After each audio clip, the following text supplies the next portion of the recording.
ZeP117, a war of preparation, not warnings.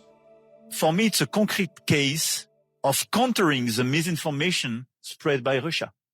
No, Russia is not winning. No, Ukraine is not losing this war. Right now, Russia is treating this war as an industrial problem, not a message campaign. It's doing this because deterrence built on warnings and signals has already stopped working. This matters now because the side that aligns production first controls the duration of the war.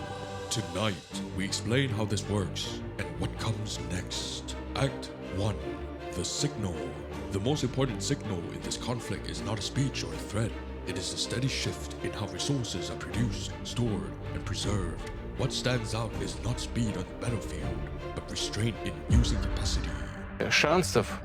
There is no chance of shooting down these Oreshnik missiles. Well, if those Western experts you mentioned think they can be shot down, we propose they, and those in the West and the United States who pay them for their analysis, conduct some kind of technological experiment, a high-tech jewel of the 21st century. Let them name some object, let's say in Kyiv, concentrate all their defense and missile defense forces there, and we will hit it with Oreshnik and see what happens. We are ready for such an experiment. Is the other side ready? That restraint points to planning, not hesitation. Deterrence only works when the other side believes force will be used. In this case, that belief is largely absent in the Western behavior. Strategic nuclear weapons did not change decision-making. Tactical nuclear weapons did not change it either. Neither hypersonic systems nor long-range strikes altered the overall course.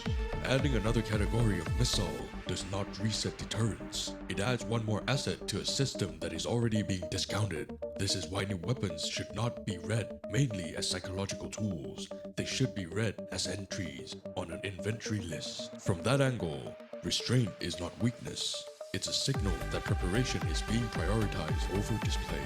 That signal matters because it points forward, not outward. It tells us how the war is being managed, not how it's been narrated.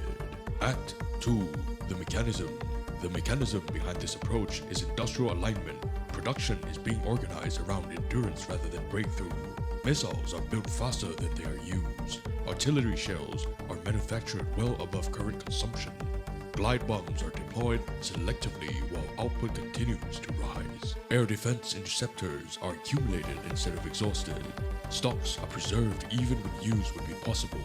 This is not improvisation under pressure. It's a system designed to absorb time. The constraint is uncertainty over escalation paths.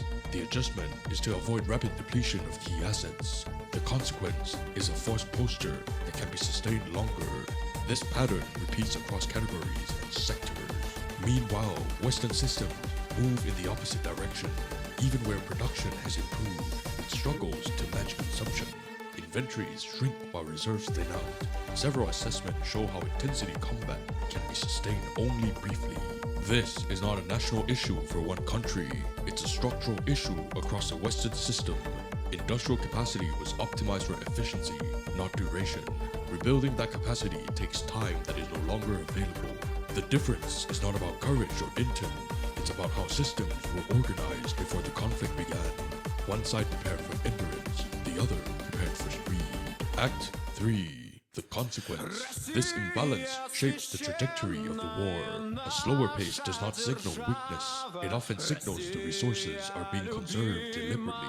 Wars managed for longitude look different from wars aimed at shock. Public commentary often mistakes tempo for capability. Slow advances are read as failure. Measured use of force is read as caution. In reality, it may reflect discipline. History offers a useful reference point. In 1940, during World War II, France collapsed after 6 weeks of fighting. Speed did not save it. Endurance decided the outcome later. The lesson is not about nostalgia or analogy.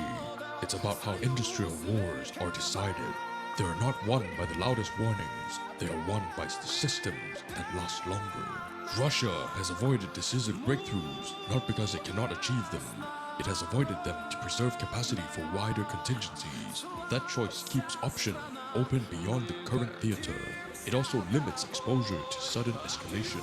If deterrence fails completely, stored capacity becomes decisive. Weapons held in reserve stop being symbols. They become tools that shape the battlefield. At that point, signals no longer matter. History shows that preparation outlasts persuasion. Today, one side debates timeline while the other aligns factories. The outcome remains unresolved, but the structure is already in place. And this is the ZeP Control. In case we don't see you, good morning, good afternoon, and good